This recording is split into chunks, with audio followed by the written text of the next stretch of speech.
It took me 2 driving centers, 2 TPs, as well as $1,600 before I got my Class 2B license. Hey, what's going on everyone? Welcome back to the channel. I'm Derek, and in this video today I'll be talking more about my Class 2B journey and what you can expect for yourself if you intend to be riding a motorcycle sometime soon. If you're new here, the reason why I'm making such videos is so that you can learn from the experiences that I've went through, and I hope that it can help you make a more informed decision regardless of whatever that you're gonna do, so that you don't have to go through things the hard way, and I hope it helps. That being said, before we proceed, do drop this video a like and subscribe to the channel if you haven't already. So previously, I've covered some stuff that you might not know if you're new to riding, and I'll link the video somewhere up and I'll put it down in the description below as well. So do check it out if you want to find out more. The disclaimer here is that I've gotten my Class 2B license back in 2020 January, and I have been riding ever since. So since then, I've had 2 motorcycles under my care. First up would be the CB190X Honda Tourism, and now my current motorcycle is the all-time favorite CB400 Super 4. And also for the content that I'll be covering in this video, I'm not sponsored by any driving centers or any motorcycle brands, and I'm speaking purely out of my own experience. So to start off for your Class 2B journey, the thing that most people would not expect is that there is no private route. You can only take the lessons through a driving school. And the thing to note about that is that every single lesson is like a mini test or exam. You have to pass the lesson before you can proceed on to the next one. And if you fail it, you have to retake it all over again until you pass it eventually. As for the lesson structure wise, I'll be going into that right now. So first up, it would definitely have to be enrollment. You have to go down to the driving center of your choice and get enrolled there.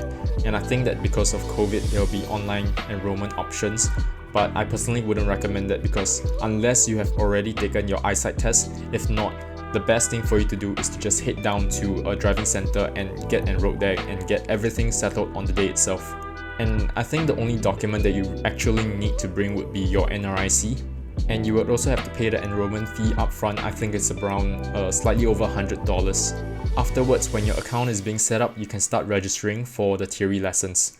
Afterwards, you can start going for your practical lessons, which are the circuit lessons from stage 1 to stage 5, and the road lessons are from stage 6 to stage 8. You would definitely want to complete your BTT, your RTT, as well as the TPDS in the meantime. After the completion of stage 4 practical, you can start going for your defensive riding theory lessons, which you have to complete them before the stage 6 of your practicals. If not, you will not be allowed to be on the road for your road practical. For the practical lessons, the stages are as follows. Stage 1 would be your basic riding. You will just be generally learning how to operate a motorcycle, how to turn it on, how do you use the clutch, how do you change gears from, I think it's up to gear 3.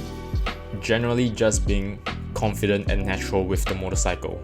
So stage 2 and 3 would be the more interesting ones because you'll be going through the different obstacles such as your plank, pylon, figure 8, crank course, e-brake, as well as the slope. Some tips that I would have for you would be to just really listen out to the instructor and just take note of whatever comments that they might have for you, because most likely those are the tips that they are trying to guide you with so that you can pass the lesson successfully.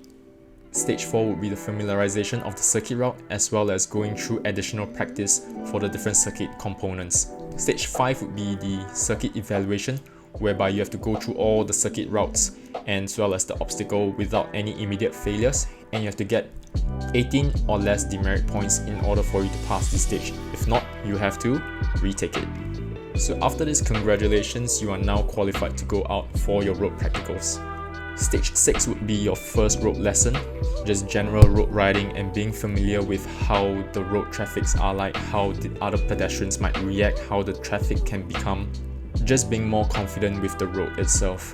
Stage 7 is also a road lesson, but the key criteria here would be how do you execute a U-turn.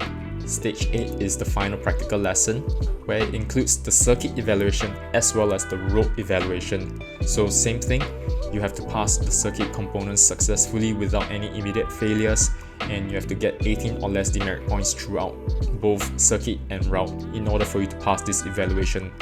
Ultimately, you need to complete your basic and riding theory lessons, 2 of them each, your BTT, your RTT, your TPDS 1 to 3, defensive riding theory lessons, as well as your practical lessons from stage 1 to stage 8. Only after that you can start going for your TP. After you have passed your TP, you'll be required to go for your expressway familiarization on the same day, before you are allowed to apply for your qualified driving license. And now that's pretty much about it for the Class 2B process and how the things can be like. Now in this part of the video, I'll be sharing more about my own personal experience as I went through my Class 2B route. So for myself, I got my Class 2B license on 14 January 2020. It took me 2 TPs before I managed to get that motorcycle license and be introduced to the world of riding.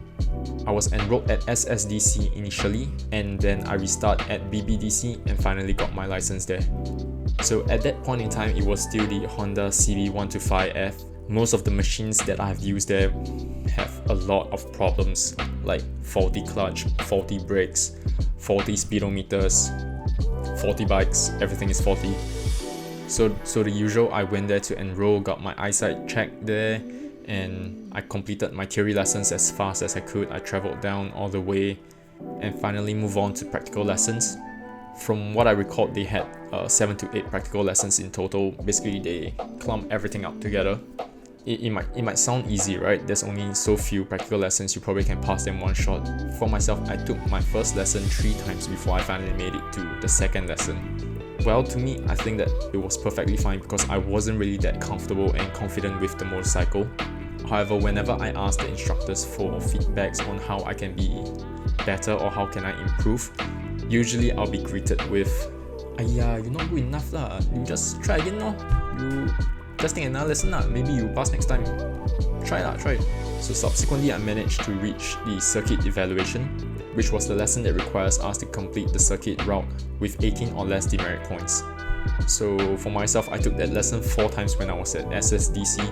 The first time I got 20 demerit points, and second time I got 24, third time I got 36, and on my last and 4th try I got 18 demerit points right on the dot. Whenever I ask them for feedbacks, they'll tell me, "You never check blind spot. You never check blind spot." So afterwards, I pretty much had enough of SSDC because of how, they were failing students without really giving constructive feedbacks, and I would kind of understand why they are always failing to see people checking their blind spot. It is because SSDC operates in a multi-story car park, and for the motorcycle circuit, it is conducted on the ground floor, which, if you were to go to any multi-story car parks in the day, whenever you go to the ground floor, it is usually pretty dark unless you turn on the lights. The lights are not on at SSDC, by the way, just saying. So of course, I didn't check my blind spot because everybody is blind, right? Up to this point, I spent about $600+ on SSDC, and it's time to really stop wasting my money there. So I decided to stop right there because I wasn't getting anywhere. I was just failing repeatedly without making any progress at all. So I decided to just take a break from it and see how things go subsequently. So after about a year, I decided that I really wanted to get a bike and wanted to give it a shot again. But this time what I did differently was I went on to BBDC after hearing a lot of good reviews from my peers about how the instructors conduct their lessons. Overall, I must say that it is really an awesome place to learn at. The instructors are highly knowledgeable and patient, and they are always happy to share if they have any tips for you to be able to improve on your motorcycle riding skills.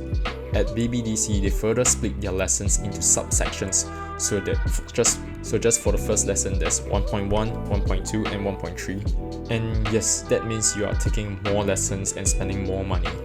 But on the flip side, the good thing is that you just have to fully focus on what you need to achieve for that lesson and get it over and done with. So it was a pretty smooth experience for me due to the prior experiences that I had at SSDC, and I was able to clear the lessons at BBDC pretty smoothly. The instructors at BBDC will always give you certain hints and how you can improve during the lessons, so that as long as you meet their requirements, they will most likely give you the pass. And for myself, I took the TP test twice. On my first try, I got an immediate failure because of the plank. It was a really nerve-wracking experience. I was completely nervous. I couldn't sleep the night before. I didn't know what to do. When I went for the TP, I was just like, I really don't know how am I gonna make it through this, and just fumbled on the blank.